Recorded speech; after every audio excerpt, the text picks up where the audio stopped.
আসসালামু আলাইকুম। কেমন আছেন সবাই? আশা করি ভালোই আছেন। আজকে রান্না করব গরুর মাংস। না, আসলে কিনা মাংস নয়, কোরবানির। বাড়িওয়ালি আন্টি আসলে দিয়েছে রান্না করতে। তো সাথে থাকুন, দেখুন রান্না করি কীভাবে। প্রথমে সব কিছু জোগাড় যন্ত্র করে কাছাকাছি রেখে তারপর কড়াইটি বসিয়ে কড়াইয়ের ভেতরে তেল ঢেলে দেব যতটুকু পরিমাণ লাগে আসলে। মাংস যেহেতু গরুর মাংস, একটু বেশি তেল দিলে সমস্যা নাই। এরপর পেঁয়াজ এবং মরিচ কাটা ছিল, সেগুলো তেলের ভিতরে দিয়ে নেড়ে চেড়ে নেব। দেখুন ভিডিওতে দেখতেই পাচ্ছেন। পেঁয়াজ এবং মরিচ ঠিকমতো মানে বাদামি কালারের ভাজা হওয়ার পর তারপরে আমি দিব আদা বাটা এবং রসুন বাটা। ভিডিওতে দেখতেই পাচ্ছেন, আগে ভাজি করে তারপরে কিছুক্ষণ পরে তারপরে দিতে হবে আদা বাটা এবং রসুন বাটা। পেঁয়াজ রসুন আদা এগুলো ঠিকমতো ভাজি করার পরে তারপরে আমি দিয়ে দিব সব মশলা, যেমন মরিচের ফাঁকি, হলুদের ফাঁকি, এগুলো সব কিছু দিয়ে দিব। দেখতে পাচ্ছেন, তার আগে একটু পানি দিয়ে এই পেঁয়াজ রসুনটা একটু ঠান্ডা করে নিন, তাতে মশলাটা পুড়ে যাবে না। আমি একটু পানি দিয়ে নিয়েছি, ভিডিওতে দেখতেই পাচ্ছেন।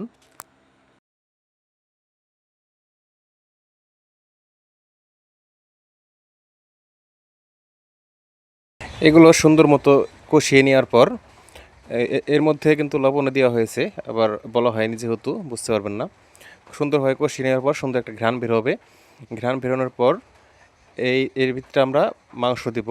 কষানোর ভিতরে আমরা মাংস দিব আসলে, দেখতেই পাচ্ছেন ভিডিওতে।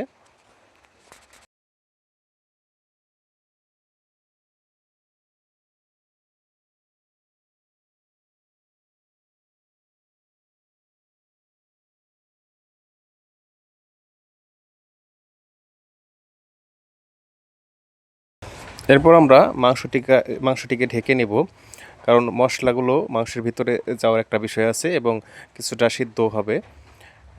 ঠিক মতো কষানো হলেই মাংস মজা লাগবে। আর একটা কথা, অবশ্যই মাংস কিছুক্ষণ পরে পরে নেড়ে দিতে হবে, না হলে মাংসটি লেগে যেতে পারে কড়াইতে।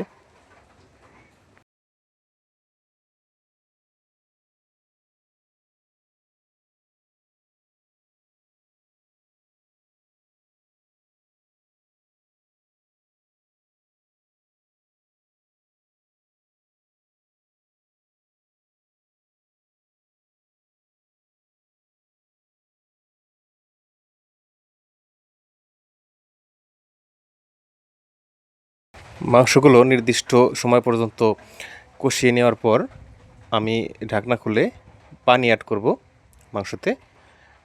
দেখুন ভিডিওতে, পরিমাণ মতো পানি দিবেন, যতটুকু আপনাদের প্রয়োজন, যতটুকু ঝোল রাখবেন ততটুক, যার যার পরিমাণ মতো অবশ্যই।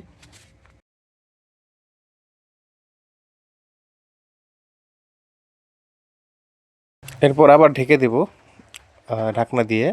এখন মাংস সিদ্ধ হয়ে একেবারে মাংস তৈরি হয়ে আসবে।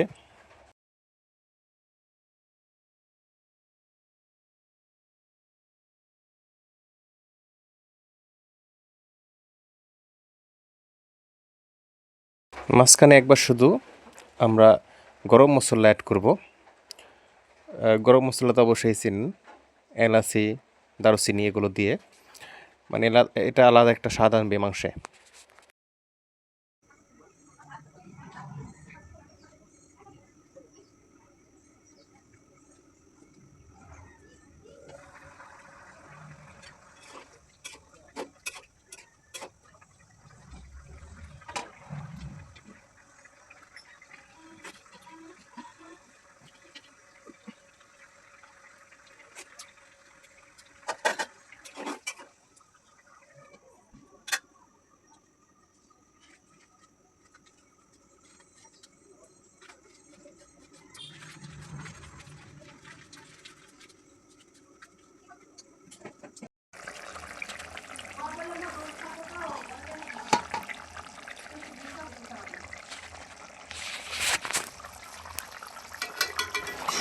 দেখুন প্রায় তৈরি হয়ে গেছে আমাদের গরুর মাংস রান্না।